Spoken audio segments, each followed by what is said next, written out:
teman-teman itu dari analisis state-centric karena Marxisme tidak membahas mengenai perilaku negara. Marxisme membahasnya mengenai perilaku masyarakat. Marxisme kalau dalam ilmu sosial itu jauh lebih bisa menerangkan contohnya kenapa sih buruh-buruh itu berorganisasi.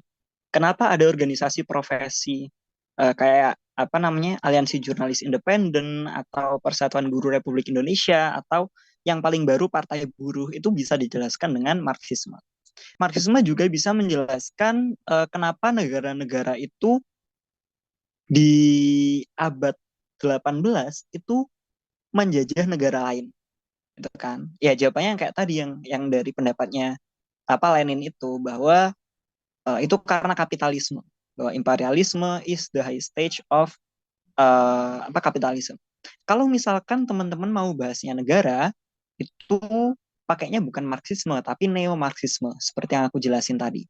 Bahwa ada negara-negara yang mengeksploitasi negara lain. Kenapa sih Indonesia ekspor nikel ke Amerika misalkan? Kenapa nggak kita olah dulu di dalam negeri baru kita ekspor berbentuk baterai gitu misalnya.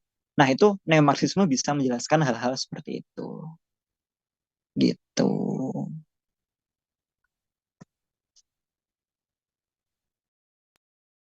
Oke, thank you so much Kak Gulam untuk jawabannya.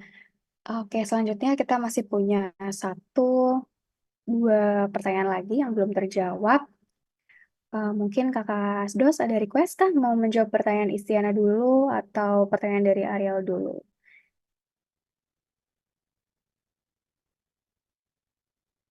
Mungkin aku juga izin menambahkan pendapat dari pertanyaannya Istiana. Boleh Kak. Pertanyaan dari apa Kak? Sorry. Istiana yang anarki.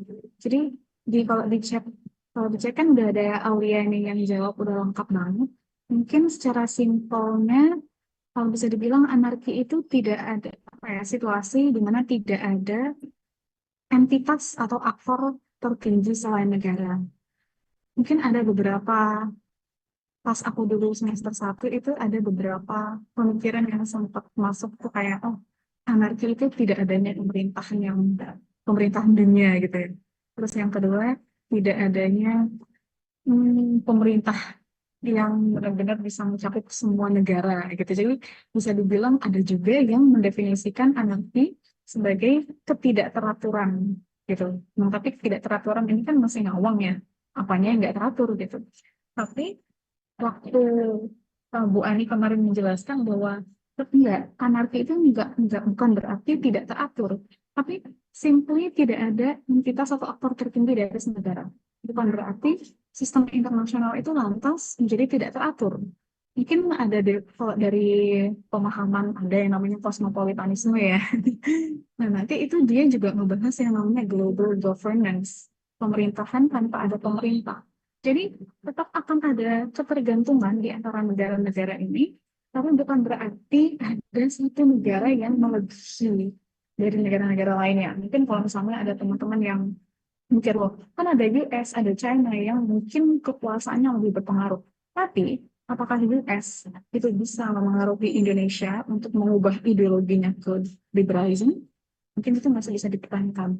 Jadi memang anarki ini masih blur, cuman kalau dari yang aku pahamin tidak ada aktor tertinggi di atas negara. Nah, thank you. Alright, thank you Kak Inung. Oke, mungkin kita masih punya satu pertanyaan terakhir dari Ariel. Make sure apakah kerjasama dan diplomasi itu possible untuk terjadi di perspektif realism klasik. Mungkin ada Kakak Asdos yang berkenan untuk jawab.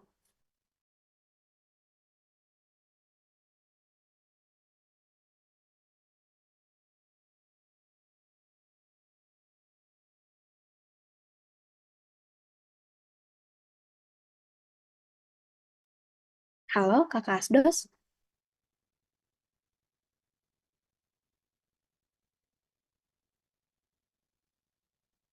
Iya, Kak Gulam, silahkan Kak.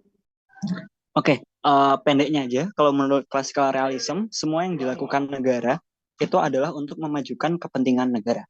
So, meskipun oke kalau misalkan ada kerjasama, ada diplomasi, itu semua ditujukan untuk akhirnya kepentingan negara itu sendiri, gitu.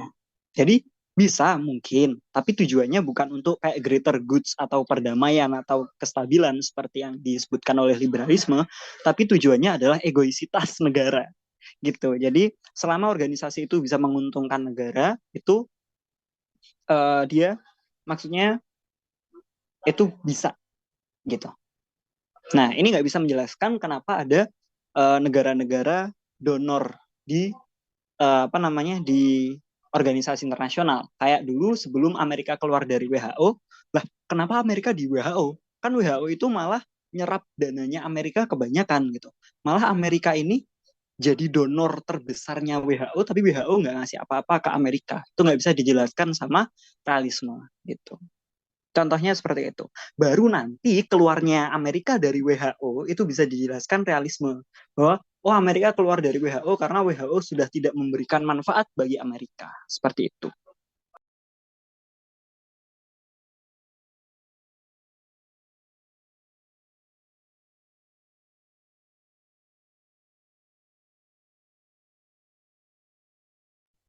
Oke, thank you Kak Gulam. Ini semuanya sepertinya pertanyaannya sudah terjawab. Mungkin dari kakak-kakak Asdos ada yang mau menambahkan jawaban lain sebelum kita tutup sesi tutoring pada sore hari ini, mengingat udah maghrib juga. Adakah yang mau menambahkan kira-kira? Going once, going twice.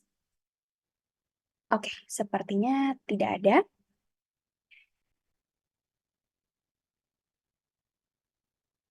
Oke, jadi jawaban dari Kak Gulam tadi sekaligus menutup sesi tutoring kita pada maghrib hari ini.